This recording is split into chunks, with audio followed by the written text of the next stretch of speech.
مرحبا بكم بنياتي وليداتي اخواني اخواتي. نتمنى الفيديو ديالي يلقاكم في احسن الاحوال. غادي بغيت نشارك معكم بعض الاجواء.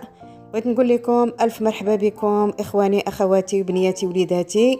وعلى هذا المنبر بغيت نقول لنسابي كنشكركم بزاف بزاف على حسن الاستقبال وعلى حسن الضيافه وعلى الاطباق اللي قدمتوا لنا. كنشكركم بزاف بزاف، وكنشكر الاخت اللي عرضت علينا كذلك، الله يحفظها والله يخلي لها وليداتها وبنياتها. كنشكرك بزاف بنتي على حسن الضيافه كذلك.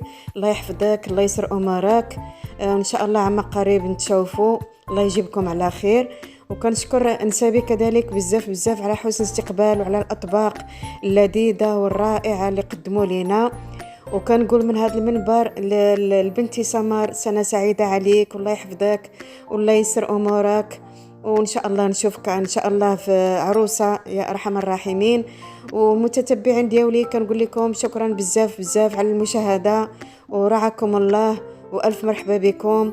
بغيت نشارك معكم بعد هاد المناظر الخلابة، وفيما مشيت غادي نشارك معكم أي حاجة، لا في المطبخ ولا خارج المطبخ. نتمنى ما نسيت حتى حاجه.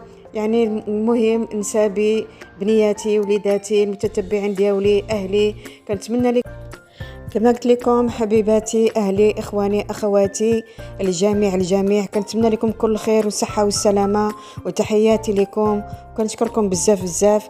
نخليكم مع الفيديو ونتمنى يعجبكم الفيديو. في امان الله، سلام عليكم، ما تنسونيش بالدعاء.